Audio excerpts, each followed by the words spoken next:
Okay, I hope this works. All right, I'm getting down to the final things to do on the Ulcer Breakfast bike. I had to pull all the turbo, the tubing and everything off because we're having issues with the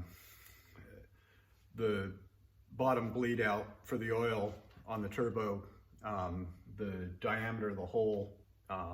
We want it to run out fast enough back to the crank, the oil pump, and so I'm waiting for some little fittings from Amazon Prime. So I'm going to work on the air cleaner. Now you can go to you can buy all kinds of air cleaners on the internet for motorcycles and all that, but usually my applications I end up kind of being stuck with not being able to fit something for the application. I don't want to plug up the turbo with a huge amount of filtration, so I'll probably just use a screen of some sort. I mean, this bike isn't going to be ridden, hundreds of thousands of miles. It's just a bar blast or what have you. So my son was going to video and do editing and what have you, and he came and filmed one afternoon, and I think he lost interest, so we're stuck with just me by myself here. So okay, for starters, the flange that I have to make for the cold air into the turbo is a 3-bolt flange. So what you want to do is you don't want to use whatever the final product is. I always start out making a test piece. So here, let me see here.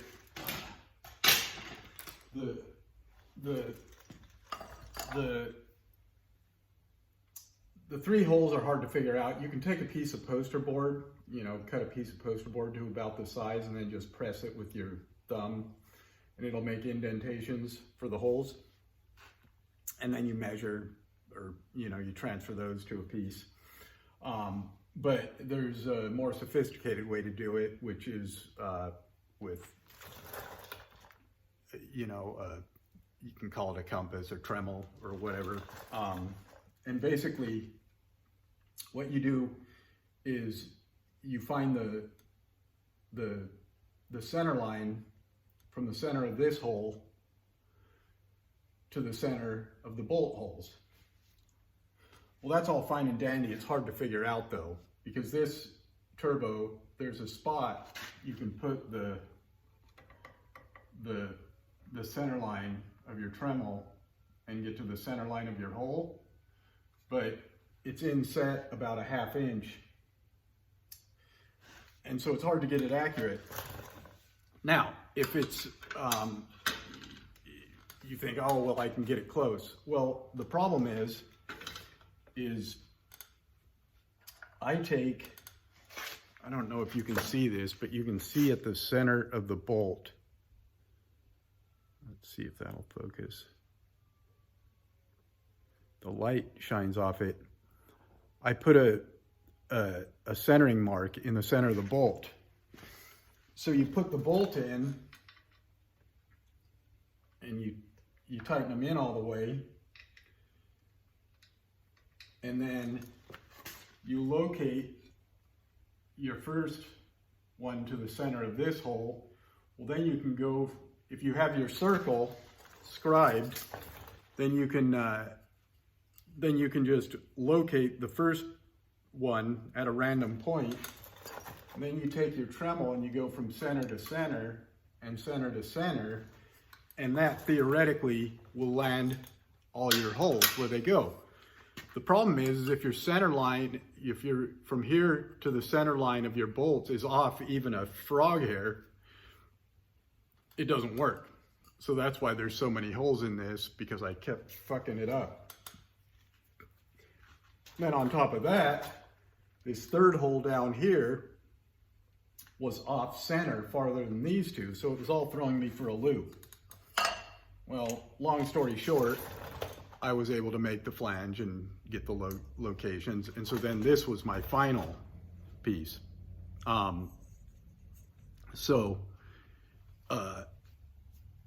Then I drilled a hole saw hole in it for this tubing.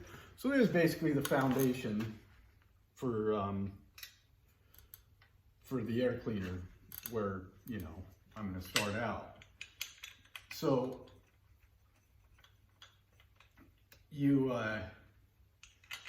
that's, I mean, it's not the hardest part. All of it is kind of a pain in the ass. But so then from there, what I do is I made this flange that is gonna basically be, it's gonna go on the outside of this, and that'll be what the air cleaner bolts to then. I don't need to make the air cleaner bolt off and on of this, but I did it anyway. I don't know why. So then I made a paper pattern using circles for what the shape of my air cleaner is going to be. So this way I can hold it up here and you know, locate it. Then when I make this out of aluminum, this flange will go on the back of this. It'll get a hole, saw hole drilled through it, and then I'll just put threaded bolts, because I'm using 1/8 inch aluminum. So then I can use little bolts, and 1/8 inch is enough to get a couple threads, and it will thread from the backside into the air cleaner. You don't ever want to put little bolts inside the air cleaner. If they come loose, they grenade your turbo. So yeah, you always want to keep anything, same with your engine, obviously, you know, you don't want parts and pieces falling into your engine. So now I made these 3 pieces out of aluminum based off my pattern. Shit, we're up to 7 minutes already. 8 minutes. Okay. So these two pieces here will create a box, and that'll be the air cleaner. Now, the reason I did a third one, and this third one is slightly downsized from these two. So that way,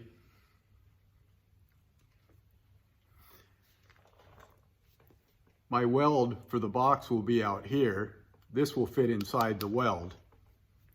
So then the outside of this is going to get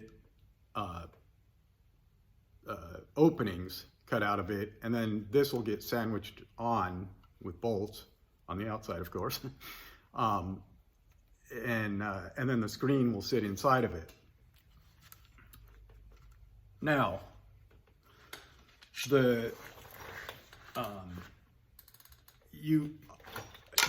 I cut out my basic shapes with a skill saw